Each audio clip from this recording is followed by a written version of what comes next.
লানত হবে, লানত হবে। বাংলা, অঙ্ক, ইংরেজি পড়তে নিষিদ্ধ নাই, তবে পর্দায় থেকে পড়তে হবে। কওমি মাদ্রাসায় কিন্তু এরকম এক পুরুষ শাখায় পুরুষই অধ্যয়ন করে, মহিলা শাখায় মহিলাই অধ্যয়ন করে, কোনো বিধাভেদ এরকম ভাবে নাই যে মেয়েও পড়বে, পুরুষও পড়বে, পুরুষও পড়বে, মহিলাও পড়বে, এরকম কোনো সুযোগ নাই। কোনো জিনা হওয়ার সুযোগ নাই, বেবিচারী হওয়ার সুযোগ নাই, প্রেমের সুযোগ নাই, কোনো কিছুই। আল্লাহর যে সমস্ত কাজের উপরে লানত দেয় ওই সমস্ত হওয়ার কোনো সুযোগ নাই। যেখানেই দেখবেন যে পাশে বয়স্ক মেয়েরা পড়তেছে, এ পাশে আবার বয়স্ক ছেলেরা পড়তেছে, ওই সমস্ত জায়গায় বন্ধ ঘোষণা করে দেন। কোরআনের ওখানে কখনোই বন্ধ হবে না। আর শুধুমাত্র আল্লাহ যে পথে হৃদয়বন্দি থাকে, সন্তুষ্ট থাকে, ওইভাবেই কোরআন তেলাওয়াত হতে থাকবে। পুরুষের জায়গা পুরুষ পড়বে, মেয়ের জায়গা মেয়ে পড়বে। কিন্তু বর্তমান দেশে কি তাই? ভার্সিটিতে দেখা যায় এপাশে মেয়েরা, এপাশে ছেলেরা, হাই স্কুলে দেখা যায় এপাশে মেয়েরা, এপাশে ছেলেরা একসাথে ঘুরতেছে, গার্লস ফ্রেন্ড, বয় ফ্রেন্ড, এরকম ভাবে। ও সোনার ছেলেরা, ও সোনার ছেলে মেয়েদের অভিভাবকেরা, তোমরা জাহান্নামের এরকম অধিবাসী হয়েও না। তোমার সন্তানকে, তোমার কন্যাকে অন্য পর পুরুষের সাথে বয়ফ্রেন্ড আর গার্লফ্রেন্ড করতে দিও না। পর্দায় রাখো। কাল কিয়ামতের ময়দানে কিন্তু তোমাকে তোমার কন্যার জন্য হিসাব দিতে হবে, তোমাকে তোমার স্ত্রীর জন্য হিসাব দিতে হবে, তোমাকে তোমার সন্তানের জন্য হিসাব দিতে হবে। হ্যাঁ আমার বান্দা, তোমাকে একটা সন্তান দান করেছিলাম, তোমার সন্তানকে তুমি কেন কন্ট্রোল করো নাই?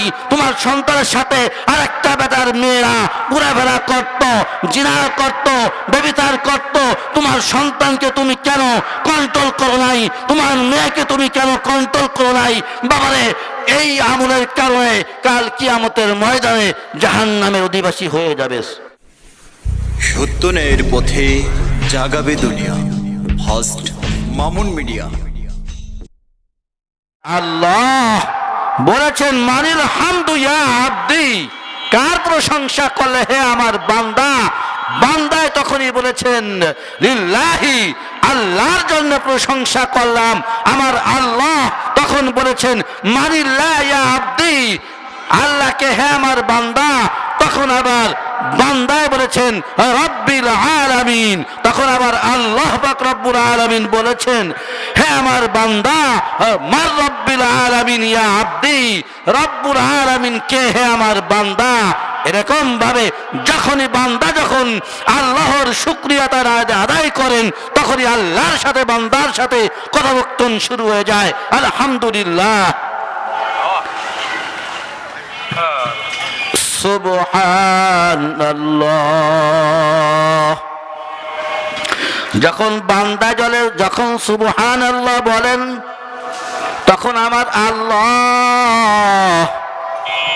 শুকরিয়াতান এরকম ভাবে পাইয়া, তাসবিহ তাহলিল পাইয়া, প্রশংসা পাইয়া এরকম ভাবে সন্তুষ্ট হয়ে বলেন যে আমার বান্দারা আমার পবিত্রতা ঘোষণা করেছে।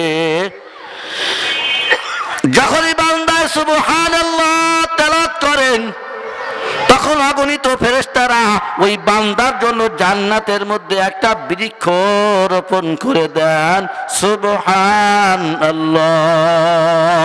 দুনিয়াতে বাবারে বান্দায় যখন সুবহানাল্লাহ জবানে যখন উচ্চারণ করেন, তখন দেখা যায় আল্লাহ ওই বান্দার প্রতি, বান্দির প্রতি সন্তুষ্ট হয়ে যান, এবং সাথে সাথে ওই জান্নাতের মধ্যে অগণিত ফেরেশতারা এরকম ভাবে একটা বৃক্ষ রোপণ করে দেয়। ওই বৃক্ষটার ডালপালা, ডানা, শাখা প্রশাখা জান্নাতের এ প্রান্ত থেকে ও প্রান্তে চলে যায়। সুবহানাল্লাহ। ও আল্লাহর বান্দা, নবীর উম্মতের দলেরা, বিশ্বাস করবা কি করবা না? একটু তোমার সুস্থ মস্তিষ্কের কাছে জিজ্ঞাসা করে দেখো যে আমার আল্লাহ দুনিয়াতে একটা সূর্য এরকম ভাবে সৃষ্টি করেছেন। ওই সূর্য কিন্তু একটা বৃক্ষ। ওই বৃক্ষ যখন উদিত হয়, তখন দেখবেন পৃথিবীর প্রান্ত থেকে প্রান্ত তার কিরণ আলো, তাপমাত্রা সমস্ত কিছু পৌঁছিয়ে যায় যেমনি ভাবে সূর্যের ডালপালা শাখা প্রশাখা পৃথিবীর এ প্রান্ত থেকে ও প্রান্তে যায়, তেমনি ভাবে জান্নাতের মধ্যে একটা বৃক্ষ, তার ডালপালা শাখা প্রশাখা জান্নাতের এ প্রান্ত থেকে ও প্রান্তে চলে যায়। সুবহানাল্লাহ। আলহামদুলিল্লাহ বলার দ্বারা কি পাইলাম? আর সুবহানাল্লাহ বলার দ্বারা আমার আল্লাহ আপনাকে আমাকে কি দান করলেন, এটাও পাইয়া গেলাম। জান্নাতের মধ্যে একটা বৃক্ষরোপণ হয়ে যায়। আর আলহামদুলিল্লাহ বলার দ্বারা আল্লাহর সাথে কথোপকথন শুরু হয়ে যায়। এইটাই হলো বান্দা আল্লাহর মধ্যে কথোপকথন, চাওয়ার পাওয়া। ঠিক না বেঠিক বলেন? উদাহরণ পাওয়া গিয়েছে, সূর্য কি একটা না দুইটা? সূর্য যেমনি ভাবে একটা পৃথিবীর এ প্রান্ত থেকে ও প্রান্তে চলে যায়, তেমনি ভাবে সুবহানাল্লাহ বলার দ্বারা জান্নাতের মধ্যে যে বৃক্ষ রোপণ করা হবে, ওই বৃক্ষের শাখা প্রশাখা ডালপালা এ প্রান্ত থেকে ও প্রান্তে চলে যাবে। সুবহানাল্লাহ। আমরা আজকে এই প্যান্ডেলের মধ্যে বসে আছি, এইটা যে জান্নাতের বাগান, এইটা কি কারো মধ্যে কোনো সন্দেহ আছে? সন্দেহ নাই, সন্দেহ নাই। কারণ হলো আমার আল্লাহ যেই চক্ষু দুটো বন্ধ হইয়া তার অন্তঃচক্ষু দুটো এরকম ভাবে খুলে গেছে, তারাই শুধু টের পায়, তারাই শুধু অনুভব করতে পারে, ওই অন্তঃচক্ষু দিয়ে দেখতে পায়। এই প্যান্ডেলের চতুর্দিক দিয়া এরকম প্যান্ডেল পর্যন্ত, সপ্ত আসমান পর্যন্ত, সপ্ত তবক জমিন পর্যন্ত অগণিত ফেরেশতারা এইখানে যারা থাকবে, আর এই গ্রামবাসীর জন্য, এলাকাবাসীর জন্য রহমতের মাগফিরাতের দোয়া করতে থাকে। সুবহানাল্লাহ। ও বল্লভদি গ্রামের বাসীরা, ও বল্লভদি গ্রামের ভাইয়েরা বোনেরা, তোমরাই তো সৌভাগ্যবান, তোমরাই তো নসিবওয়ালা। আল্লাহ পাক রব্বুল আলামিন, তোমরা এত ভাগ্যবান, এত ভাগ্যবান, তোমরা একটা কোরআনের ঘর, একটা কোরআনের গৃহ, একটা হাদিসের গৃহ তোমাদের জন্য আল্লাহ পাক রব্বুল আলামিন কবুল ও মঞ্জুর করে নিয়েছেন। তোমাদের জন্য আল্লাহ পাক রব্বুল আলামিন এই কোরআনের ঘরের ছিলায় প্রত্যেক বছরে বার্ষিক মাহফিল হয়ে থাকে।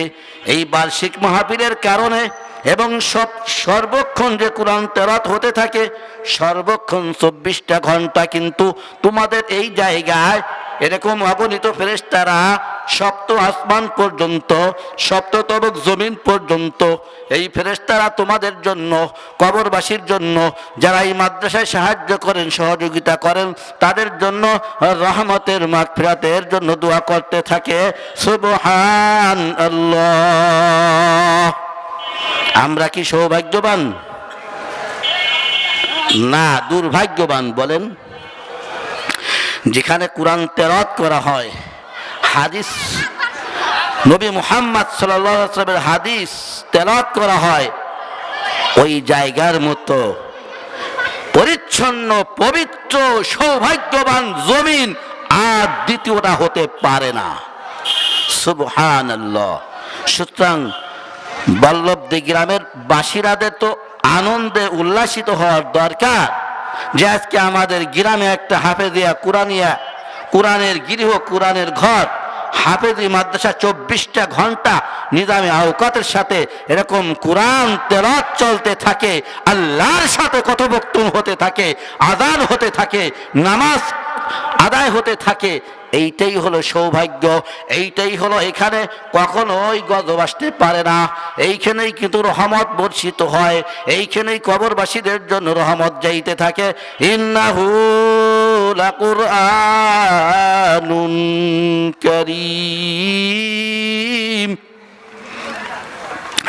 আমার আল্লাহ পাক রব্বুল আলামিন কোরআনের মধ্যে ইরশাদ করেছেন, এই কোরআনই হইল সবচাইতে মর্যাদাওয়ালা, সবচাইতে ইজ্জতওয়ালা, সবচাইতে ইজ্জতওয়ালা কোরআন হলো সবচাইতে কুরআনুল কারীম। এর সাথে কেউ বেয়াদবি করবে না, এর সাথে কেউ অপবিত্রতা অবস্থায় স্পর্শ করবে না। ইন্নাহু লাকুরআনুন কারীম, এই কোরআনই হলো সবচাইতে সম্মানী ইজ্জতওয়ালা। এই পৃথিবীতে যত গ্রন্থ আসছে সমস্ত গ্রন্থের সত্যায়নকারী হলো এই আল কোরআন। এই কোরআনকে কেউ, সমস্ত কিতাব কোরআনকে প্রাধান্য দেবে, সমস্ত কিতাবই কোরআনকে সত্যায়ন করবে, সমস্ত নবী এই কোরআনকে সত্যায়ন করবে। এই কোরআনই হলো কিতাবের, সমস্ত কিতাবের প্রধান কিতাব। আমার নবী মুহাম্মদ সাল্লাল্লাহু আলাইহি সাল্লাম সমস্ত নবীদের সরদার, সমস্ত নবীদের ইমাম। যেই নবী কিয়ামত পর্যন্ত নবুয়তি, কিয়ামতের দিনও সমস্ত উম্মতদেরকে শাফায়াতের কান্ডারি সুপারিশ করবেন এই নবী মুহাম্মদ সাল্লাল্লাহু আলাইহি ওয়াসাল্লাম। বাবার এখানেই শেষ নয়, আমার আপনার দুর্দিনের সময়, বিপদের সময়, যখন আমার সাথে কেউ থাকবে না, আমার সঙ্গী কেউ হবে না, ওই সময় দেখবেন এই কোরআনই আমার সাথী হবে, এই কোরআনই আমার সঙ্গী হয়ে যাবে। বাবার আমার আপনার কবর অন্ধকার গৃহ, সাপ বিচ্ছুর ঘর, নির্জন গৃহ, জনবিচ্ছিন্ন গৃহ, ওইখানে কিন্তু এই আল কোরআন, আমার কোরআন তেলাওয়াত, আমার নামাজ, আমার রোজা, আমার যাকাত, আমার কালেমা, আমার সততা, আমার হালাল রিজিক, আমার সমস্ত নেক আমল আমার জন্য, আপনার জন্য কবরের মধ্যে আমার আপনার সঙ্গী হয়ে যাবে। বাবারা যখন কোরআন খানি এই তেলাওয়াতটা যখন ওই কবরের মধ্যে যাবে, তখন আমার কবরখানা, অন্ধকার গৃহ কবরখানা ঝলমল ঝলমল টলমল টলমল করতে থাকবে। আর এই কবরবাসীকে বলবে, হে কবরবাসী, আল্লাহর প্রিয় বান্দা, তুমি হায়াতে জিন্দেগি দুনিয়াতে যতক্ষণ পর্যন্ত তুমি ছিলা, আমি আল কোরআন, আল্লাহর গ্রন্থ, মহান গ্রন্থ আল কোরআনকে তুমি ছাড়ো নাই, বেহায়ার মতো তুমি আঁকড়ে ধরেছো আর তেলাওয়াত করেছো। আমি তোমার আজকে সঙ্গী হয়ে গেলাম। তুমি ঘুম পড়তে পারো নাই, কোরআন তেলাওয়াত করেছো, শেষ রাত্রে জাগ্রত হইয়া কোরআন তেলাওয়াত কইরা কইরা তাহাজ্জুদের নামাজ আদায় করেছো, 5 ওয়াক্ত নামাজ আদায় করেছো।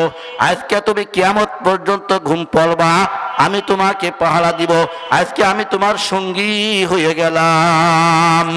এইটাই বলে সর্বপ্রথমেই আল কোরআন। কবরের মধ্যে এরকম সুন্দর চেহারা, এরকম চেহারা জীবনে কোনোদিন দেখে নাই। যখন কবরের মধ্যে এরকম যাবে, ঝলমল ঝলমল টলমল টলমল করতে থাকবে, কবরখানা আরো উজ্জ্বলময় হয়ে যাবে। ও বল্লভদী গ্রামের ভাইয়েরা বোনেরা, একটু আপনার সুস্থ মস্তিষ্কের কাছে জিজ্ঞাসা করে দেখেন, কোরআন কি তেলাওয়াত করবেন কি করবেন না? কোরআন শিক্ষা গ্রহণ করবেন কি করবেন না? আপনার সন্তান নাতি পুতিকে কোরআন শিক্ষা দিবেন কি দিবেন না? কোরআন শিক্ষা দেয় কোথায়, এটাও তো জানার দরকার। বাবার আগে পূর্বের জামানায় দেখেছি মক্তবে কোরআন শিক্ষা দিয়েছে, কিন্তু বর্তমান জামানায় মক্তবটা, ভোর মক্তবটা উঠে গেছে। আগে কিন্তু ভোর মক্তব হইতো, সকলে গিয়ে ভোর মক্তবে পড়তো। এমন একটা অবস্থা এসে গেল, কিন্ডার গার্ডেন, কেজি স্কুল, বিভিন্ন কোচিং আইসা ওই ভোরের মক্তবটা একেবারে ধূলিসাৎ হয়ে গেছে। তখন উলামায়ে কিরাম কাসেম নানুতুবি রহমতুল্লাহি আলাইহিকে এরকম ভাবে স্বপ্নে যোগে দেখাইলেন। নবী মুহাম্মদ সাল্লাল্লাহু আলাইহি ওয়াসাল্লাম স্বপ্নে যোগে দেখাইলেন, ও কাসেম নানুতুবি, তুমি এরকম ভাবে দারুল দেওবন্দে, এরকম ভাবে দেওবন্দে দেখাইলেন যে এইভাবে আমি তোমাকে লাঠি দিয়ে নকশা আইকে দিয়ে গেলাম, প্ল্যান দিয়ে গেলাম। ইঞ্জিনিয়ারের দরকার নাই, প্রকৌশলীর দরকার নাই, আমি হলাম তোমাকে নকশা দিয়ে, লাঠি দিয়ে দিয়ে দেখালাম। এই যে এইভাবে ঘর করবা, এইখানে কোরআনের ঘর করবা, এইখানে হাদিসের ঘর করবা, এরকম ভাবে দেখাইয়া গেলেন। তখন কাসেম নানবী রহমতুল্লাহি আলাইহি জাগ্রত হয়ে আফসোস করতেছেন, নবী মুহাম্মদ সাল্লাল্লাহু আলাইহি সাল্লাম সাইয়্যিদুল মুরসালিন খাতামুন নবিয়্যিন হযরত মুহাম্মদ সাল্লাল্লাহু আলাইহি সাল্লাম আমাকে যে স্বপ্নে যোগে দেখাইয়া গেলেন, লাঠি দিয়ে দাগাইয়া দিলেন, এইভাবে এইখানে ঘর করবা, এইখানে কোরআনের ঘর করবা, এইখানে হাদিসের ঘর করবা। এইটা কি আমি সত্যিকারে দেখলাম নাকি কি দেখলাম? তখন জাগ্রত হয়ে ওই যেইখানে দেখাইয়া দিছেন ওইখানে যে দেখলেন সত্যিকারে যেভাবে সাইয়্যিদুল মুরসালিন খাতামুন নবিয়্যিন আশরাফুল আম্বিয়া হযরত মুহাম্মদ সাল্লাল্লাহু আলাইহি সাল্লাম যেভাবে দাগাইয়া দিছেন ওই লাঠির দাগটা রয়ে গেছে। সুবহানাল্লাহ। বাবারা, ব্রিটিশটা যা কিছুই কল্পনা জল্পনা করুক, যা কিছুই ধারক বাহক হোক না কেন, আমার আল্লাহ নবী মুহাম্মদ সাল্লাল্লাহু আলাইহি সাল্লামকে স্বপ্নে যোগে দেখাইয়া দিলেন কোরআনের ঘর হবে। এই কোরআনের ঘর হবে 24 ঘন্টা পর্যন্ত তোরা এরকম ভাবে অধ্যয়ন করবি। কেউ কেউ তাহাজ্জুদের নামাজ পড়া কোরআন তেলাওয়াত করবে, আবার কেউ সারা রাত্র কোরআন তেলাওয়াত করবে, হেফজখানা মুখস্থ করবে, সারা রাত্র কেউ কেউ পড়বে, দিন ভরে কেউ কেউ পড়বে। 24টা ঘন্টায় কোরআনের আলোচনা হতে থাকবে, কোরআন মুখস্থ করতে থাকবে, কোরআন পড়তে থাকবে। এই জন্য আবার আল্লাহ সাইয়্যিদুল মুরসালিন খাতামুন নবিয়্যিন আশরাফুল আম্বিয়া হযরত মুহাম্মদ সাল্লাল্লাহু আলাইহি সাল্লাম এর মাধ্যমে এরকম কাসেম নানবী রহমাতুল্লাহি আলাইহিকে স্বপ্নে দেখাইলেন, বাবাইরে একটা না দুইটা না, লক্ষ লক্ষ মাদ্রাসা নির্মাণ হয়ে গেছে। সুবহানাল্লাহ। এইটার নামই হলো কওমি মাদ্রাসা। কওমি মাদ্রাসার অর্থ হলো জাতির উদ্যোগে, জাতির সহযোগিতায়, জাতীয়করণে এই মাদ্রাসাগুলো জাতি যা মোমেন মুখলেস মুত্তাকিদের সহযোগিতায় এই মাদ্রাসাগুলো পরিচালিত হয়ে থাকে। এইটার লক্ষ্য উদ্দেশ্য হলো ওই আল্লাহ বলা মানুষরা আল্লাহর ডাকে সাড়া দিয়া এরকম ভাবে সাহায্য সহযোগিতা করবে, তার কবরের জন্য কিছু সামানা হবে, কবরের সঙ্গী হবে, এরকম সওয়াব হতেই থাকবে, কিয়ামত পর্যন্ত সদকায়ে জারিয়া হতে থাকবে। এই জন্যই এই মাদ্রাসার নামকরণ করা হয়েছে কওমিয়া মাদ্রাসা। সুবহানাল্লাহ। ও বাবারা, এই মাদ্রাসায় কিন্তু 24টা ঘন্টা এরকম আমলে কাজ হতে থাকে। 5 ওয়াক্ত নামাজের সময় নামাজ আদায় হয়, 5 ওয়াক্ত আমলের সময় আমল হয়, আবার জিকির আজকার হয়, তাহাজ্জুদের সময় তাহাজ্জুদ পড়ে। এই জন্য এইখানে থেকেই রহমত আসতে থাকে, সপ্ত আসমান পর্যন্ত রহমত আর রহমত। এইটা অবিশ্বাস করার কোনো সুযোগ নাই। এই আল কুরআন আল্লাহ রসুলের খাতিরে কিন্তু এইটা হলো মসজিদ, হলো আল্লাহর ঘর, আর মাদ্রাসাও আল্লাহর রসুলের ঘর। এইটাকে কেউ অস্বীকার করতে পারবে না। ও বাবাজির দলেরা, এই মাদ্রাসায় কিন্তু আল কুরআন শিক্ষা দেওয়া হয়, আর এই মাদ্রাসায় কিন্তু রসুলের হাদিস শিক্ষা দেওয়া হয়। ও বাবারে, কিভাবে মেসওয়াক করবা, কিভাবে খানা খাইবা, কিভাবে নামাজ আদায় করবা, এইগুলো সমস্ত কিছুই শিক্ষা দেওয়া হয়। এই জন্য এই মাদ্রাসায় যারা আসতে পারে, যাদেরকে আমার আল্লাহ কবুল ও মঞ্জুর করে নিয়েছেন, তারাই হলো নসিবওয়ালা, তারাই হলো সৌভাগ্যওয়ালা। এই জন্য আমরা হিম্মত করব, হিম্মতের সাথে কিম্মত করে দিব যে সমস্ত কওমি মাদ্রাসাগুলো আছে। ও বাবাজির দলেরা, আপনারা সকলেই জানেন কওমি মাদ্রাসায় কোনো হাফেজে কোরআনকে, কোনো মুহতামিম সাহেবকে, কোনো কারি সাহেবকে কিন্তু সরকার কর্তৃক কোনো বেতন ভাতা দেয় না। এইটা কোথার থেকে আসে? আমার আল্লাহ তার মুমিন মুখলেস বান্দাদের এরকম ভাবে সহযোগিতায়, সাহায্যে সহযোগিতায় চলতে থাকে। মুহতামিম সাহেব এরকম রাত্রে জাগ্রত হইয়া আল্লাহর কাছে হাত দুখানা উত্তোলন কইরা এরকম দুটো চক্ষু অশ্রু বেয়ে ধরতে থাকে, কন্দন করতে থাকে। আল্লাহর পক্ষ থেকে এরকম ভাবে নুসরত আসতেই থাকে, রহমত আসতে থাকে। এইটাই হলো সেই মাদ্রাসা, কওমি মাদ্রাসা। ও বাবাজির দলেরা, এই মাদ্রাসা কার শাখা থাকি জানেন? ইকরা বিসমি রাব্বিকাল্লাযী খলাকাল ইনসানা মিন আলাক ইকরা রাব্বুকাল আকরামুল্লাযী আল্লামা বিল কলম। এই কওমি মাদ্রাসা হলো আমার নবী মুহাম্মদ সাল্লাল্লাহু আলাইহি ওয়াসাল্লাম, যারা হজে গিয়েছেন তারা দেখেছেন জাবালে হিরা, হীরা পর্বতে যখন বাইতুল্লাহর দিকে তাকিয়েছিলেন, তখন জিবরিল আমিন আলাইহিস সালাতু ওয়াস সালাম আয়েশা এরকম ভাবে বললেন ইকরা। আমার নবী বলেন মানাল কারি, আমি পড়তে জানি না। আবার বলেন ইকরা। নবী মুহাম্মদ সাল্লাল্লাহু আলাইহি সাল্লাম বললেন মা আনাল কারি, আমি পড়তে জানি না।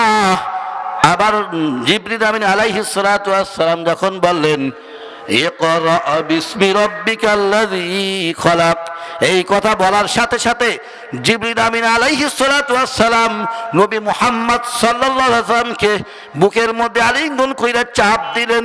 নবী মুহাম্মদ সাল্লাল্লাহু আলাইহি ওয়াসাল্লাম একদমে 5টি আয়াত মুখস্থ করে ফেললেন।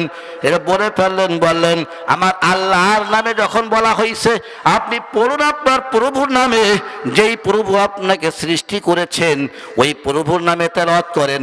এই শব্দ যখন জিবরিল আমিন আলাইহিস সালাতু ওয়াস সালাম বললেন, তখন রাসূল আমার তেলাওয়াত করা শুরু করে দিলেন। একদমে 5টা আয়াতে কারিমা তেলাওয়াত করলেন। বাবারে ওই শাখাই হলো আসহাবে সুফা। আসহাবে সুফা কাকে বলে? যারা হাজী সাহেবরা আছেন তারাও জানেন, বোঝেন। মদিনায় নববী মসজিদে এরকম ভাবে তার রওজার পাশে একটা আসহাবে সুফা আছে, ওইখানে এরকম ভাবে তার সাহাবীদেরকে নিয়ে কোরআনকে শিক্ষা দিতেন, পড়াইতেন। ওইটার নামই হলো আসহাবে সুফা। এরপরে আসলো দারুল উলুম দেওবন্দ। এই জাবালে হীরা শাখা আসহাবে সুফা, আসহাবে সুফা থেকে চলে গেল দারুল উলুম দেওবন্দ। বাবারে দারুল উলুম দেওবন্দ থেকে সারা বিশ্বের মধ্যে ছড়িয়ে ছিটিয়া এই যে যত কওমি মাদ্রাসা দেখেন, সরকারের কোনো বেতন নাই, ভাতা নাই, একমাত্র এদের সরকার হলো আমার আল্লাহ সরকার। সেই সরকার আল্লাহ সরকার তার প্রিয় বান্দা বান্দীদের মাধ্যমে সাহায্য সহযোগিতা কইরা এই সমস্ত হাফেজে কোরআন হয়। ও বাবাজির দলেরা, ও আল্লাহর বান্দা নবীর উম্মতের দলেরা, তোমার সুস্থ মস্তিষ্কের কাছে জিজ্ঞাসা করে দেখো, একটা সন্তান যদি বল্লভদী মাদ্রাসায় হাফেজে কোরআন হয়, 100 লোকে যদি সাহায্য সহযোগিতা করে, ওই 100 লোকে সাহায্য সহযোগিতা করেছে এই মাদ্রাসায়, 1000 সন্তান হাফেজে কোরআন হয়ে গেল। 1000 সন্তানরা আবার হাফেজে কোরআন হইয়া 1 লক্ষ হাফেজে কোরআন বানাইল। 1 লক্ষ হাফেজে কোরআন আবার 1 কোটি হাফেজে কোরআন বানাইল। তোমরা যারা 10 জন লোক এই মাদ্রাসা তৈরি করেছিলা, 1 কোটি পর্যন্ত, 10 কোটি পর্যন্ত, বিলিয়ন পর্যন্ত চলে যাবে। ওই সবটা তোমার আমল নামায় লিপিবদ্ধ করা হবে। সুবহানাল্লাহ। কতক্ষণ? যতক্ষণ ইসরাফিল আলাইহিস সালাতু ওয়াস সালাম সিংহায় ফুৎকার দিবেন ততক্ষণ দেখবেন যে কওমি মাদ্রাসা সন্তানদের মুখে দাড়ি। কওমি মাদ্রাসা সন্তানরা কোনোদিন দাড়িতে খুঁত দেয় না। কওমি মাদ্রাসা সন্তানরা কোনোদিন প্যান্ট শার্ট টাই পরে না। কওমি মাদ্রাসা সন্তানরা রাসূল যা পরিধান করছেন তাই করেন। রাসূল টুপি মাথায় দিয়েছেন, কওমি মাদ্রাসা সন্তানেরা হাফেজে কোরআনেরা মাথায় টুপি দেয়। রাসূল পাঞ্জাবি পরিধান করেছেন, এই কওমি মাদ্রাসা সন্তানেরা কি করে? এরকম পাঞ্জাবি পরিধান করে, পায়জামা পরে, লুঙ্গি পরে। ইংরেজদের পোশাক তারা পরিধান করে না। এইটাই হলো কওমি মাদ্রাসার আদর্শ, এইটাই হলো কওমি মাদ্রাসার সিফাত। এই সিফাতের সাথে যারা গুণান্বিত, গুণ হবে, এরকম মিশ্রিত হবে, তারাই ওদের রঙে রঙিন হইয়া ওই কিয়ামতের ময়দানে কোটি কোটি মানুষের হাফেজে কোরআন সওয়াবের সওয়াব প্রাপ্ত হবে। সুবহানাল্লাহ। এখন ভালোবাসবো কি বাসবো না? কওমি মাদ্রাসাকে ভালোবাসবো কি বাসবো না? একটা প্রশ্ন করতে পারি, একটা প্রশ্ন করতে চাই। আপনাদের সুস্থ মস্তিষ্কে জিজ্ঞাসা করুন, কোন হাফেজি মাদ্রাসায়, কোন কওমি মাদ্রাসায় দেখেন তো এ পাশে এক গ্রুপ মহিলা আছে নাকি? এই পাশে এক গ্রুপ পুরুষ আছে নাকি এরকম মনে হয় কওমি মাদ্রাসায় নাই। কওমি মাদ্রাসার সিলেবাসই হলো যেখানে পুরুষ থাকবে সেখানে পুরুষই পড়বে। কওমি মাদ্রাসার সিলেবাস হলো যেখানে মহিলা থাকবে সেখানে মহিলাই পড়বে, মহিলাদেরকেই পড়াবে মহিলারা, আর পুরুষদেরকে পুরুষটাই পড়াবে। পুরুষদেরকে মহিলারা পড়াবে না, মহিলাদেরকে পুরুষরা পড়াবে না। এইটাই হলো কওমি মাদ্রাসার সিফাত, এইটাই হলো কওমি মাদ্রাসার আদর্শ। এখানে কোনো জিনা হওয়ার সুযোগ নাই, বেবেতারি হওয়ার সুযোগ নাই, এইভাবে গুনাহ হওয়ার সুযোগ নাই। এখানে একজন কোরআনের শিক্ষার্থী, একজন কোরআনের পাখি ওখানে কোরআন তেলাওয়াত করছে, পাশেই কোরআন তেলাওয়াত করতেছে, সামনে আর একজন কোরআনের পাখি তেলাওয়াত করতেছে, তাকাইতেছে, নূরে নূরান্বিত হইতেছে, আল্লাহর নূর তাদেরকে আসতেছে, আল্লাহর রহমত আসতেছে। আর এরকম এরকম শিক্ষা প্রতিষ্ঠান রয়েছে নেকেট আর নেকেট, তাকানো যায় না, তাকানোর কোনো অবস্থা নাই, পর্দার কোনো খবর নাই। যদি থাকে 10 জন মেয়ে, ওই 10 জন মেয়ের পিছনে আছে 20টা পুরুষ। পর্দা আছে? লানত হবে, লানত হবে। বাংলা অঙ্ক ইংরেজি পড়তে নিষিদ্ধ নাই, তবে পর্দায় থেকে পড়তে হবে। কওমি মাদ্রাসায় কিন্তু এরকম এক পুরুষ শাখায় পুরুষই অধ্যয়ন করে, মহিলা শাখায় মহিলাই অধ্যয়ন করে, কোনো বিধাভেদ এরকম ভাবে নাই যে মেয়েও পড়বে পুরুষও পড়বে, পুরুষও পড়বে মহিলাও পড়বে, এরকম কোনো সুযোগ নাই। কোনো জিনা হওয়ার সুযোগ নাই, বেবিচারী হওয়ার সুযোগ নাই, প্রেমের সুযোগ নাই, কোনো কিছুই। আল্লাহর যে সমস্ত কাজের উপরে লানত দেয় ওই সমস্ত হওয়ার কোনো সুযোগ নাই। যেখানেই দেখবেন যে পাশে বয়স্ক মেয়েরা পড়তেছে, এ পাশে আবার বয়স্ক ছেলেরা পড়তেছে, ওই সমস্ত জায়গায় বন্ধ ঘোষণা করে দেন। কোরআনের ওখানে কখনোই বন্ধ হবে না। আর শুধুমাত্র আল্লাহ যে পথে হৃদয়বন্দি থাকে, সন্তুষ্ট থাকে, ওইভাবেই কোরআন তেলাওয়াত হতে থাকবে। পুরুষের জায়গা পুরুষ পড়বে, মেয়ের জায়গা মেয়ে পড়বে। কিন্তু বর্তমান দেশে কি তাই? ভার্সিটিতে দেখা যায় এপাশে মেয়েরা এপাশে ছেলেরা, হাই স্কুলে দেখা যায় এপাশে মেয়েরা এপাশে ছেলেরা একসাথে ঘুরতেছে, গার্লস ফ্রেন্ড বয় ফ্রেন্ড এরকম ভাবে। ও সোনার ছেলেরা, ও সোনার ছেলে মেয়েদের অভিভাবকেরা, তোমরা জাহান্নামের এরকম অধিবাসী হয়েও না। তোমার সন্তানকে, তোমার কন্যাকে অন্য পর পুরুষের সাথে বয়ফ্রেন্ড আর গার্লফ্রেন্ড করতে দিও না। পর্দায় রাখো। কাল কিয়ামতের ময়দানে কিন্তু তোমাকে তোমার কন্যার জন্য হিসাব দিতে হবে, তোমাকে তোমার স্ত্রীর জন্য হিসাব দিতে হবে, তোমাকে তোমার সন্তানের জন্য হিসাব দিতে হবে। হ্যাঁ আমার বান্দা, তোমাকে একটা সন্তান দান করেছিলাম, তোমার সন্তানকে তুমি কেন কন্ট্রোল করো নাই? তোমার সন্তানের সাথে আর একটা বেটার মেয়েরা ঘোরাফেরা করত, জিনা করত, ব্যভিচার করত, তোমার সন্তানকে তুমি কেন কন্ট্রোল করো নাই? তোমার মেয়েকে তুমি কেন কন্ট্রোল করো নাই? বাবারে, এই আমলের কারণে কাল কিয়ামতের ময়দানে জাহান্নামের অধিবাসী হয়ে যাবে। এই জন্য সতর্ক হয়ে যাই বাবাজির দলেরা। আজকে দেখা যায় যে আমলের ত্রুটি। এই জন্য যত বেশি বেশি করে মাদ্রাসাকে মহব্বত করবেন, কোরআনের ঘরকে মহব্বত করবেন, ততই দেখবেন আপনার আমল নামায় আপনার অন্তরটা পবিত্র হওয়া শুরু হয়ে যাবে। সুবহানাল্লাহ।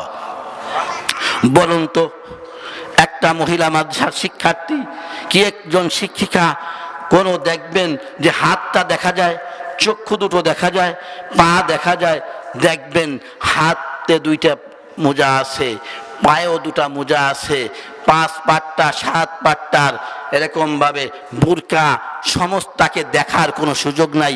ওই মেয়েটা কি কালো নাকি সুন্দর নাকি শ্যামবর্ণ, বৃদ্ধ বৃদ্ধা কি বিধবা নাকি কচি নাকি শিশু নাকি যুবতী, কোনো কিছুই বলার সুযোগ নাই। এইটাই হলো পর্দা। আমার আল্লাহ পর্দার বিধান এই আল কোরআনের মধ্যে দিয়েছেন। তোমার মেয়েকে পর্দায় রাখো, তোমার স্ত্রীকে পর্দায় রাখো। যে সমস্ত মেয়েরা বালেগা হয়ে গেছে, বড় হয়ে গেছে, ওই মেয়েকেই পর্দা করতে হবে, তোমার সন্তানকে পর্দা করতে হবে। অন্য মেয়ের সাথে কথা বলা যাবে না, অন্য মেয়ের সাথে দেখা সাক্ষাৎ দেওয়া যাবে না, এরকম ভাবে পর্দা করতে হবে। পর্দা করতে শিখলেই জেনা ব্যভিচার জারজ সন্তান হবে না, আর চোখের গুনাহ হবে না। এই জন্যই কওমি মাদ্রাসার সিফাতটা বলতেছিলাম। স্কুল কলেজের যে সমস্ত শিক্ষার্থীরা আছে, আমি স্কুল কলেজের বিরোধিতা করছি না, আমি মাদ্রাসার পক্ষেও বলতেছি, স্কুল কলেজের পক্ষেও বলবো, তোমরা জিনার শিক্ষায় শিক্ষিত হও, সাথে সাথে কোরআনের শিক্ষাও গ্রহণ করো। তোমরা স্কুলে পড়ো, কলেজে পড়ো, বাধা দেই না, তবে তুমি পর্দায় থাইকা তোমার চক্ষু দুটো হিফাজত কইরা তুমি শিক্ষা গ্রহণ করো, তাতে নিষেধ নাই। তুমি চাকরি করবা, চাকরি করো, পর্দায় থাইকে তুমি চাকরি করো, নিষেধ করবো না। বাজারে যাবা, বাজারে যাও, পর্দায় থাইকে বাজারে যাও, কিন্তু তুমি আরেকজনের ইমানকে লণ্ঠন কইরা ধ্বংস কইরা তোমার মতো মহিলার, তোমার মতো যুবতীর, তোমার মতো মেয়ের বাজারে যাওয়ার দরকার নাই। আরেকজন আমলওয়ালা, হাফেজে কোরআন, দিনের দায়ী, দিনের একজন আল্লাহওয়ালা, একজন মুখলেস মুমিন মুত্তাকির ইমানকে তুমি লণ্ঠন করে দিতেছ। ইবলিস শয়তানের সাথে বন্ধুত্ব কইরা, তুমি ইবলিস শয়তানের সাথে বন্ধুত্ব কইরা ওর ইমানকে তুমি লুণ্ঠন করে নিচ্ছ। এই অধিকার তোমাকে দেয় নাই। ও মা, ওরে বোন, তুমি পর্দা করছো না, তুমি আরেকজন ইমান নষ্ট করছো, তোমার কিন্তু জাহান্নাম, তোমার কিন্তু জাহান্নাম।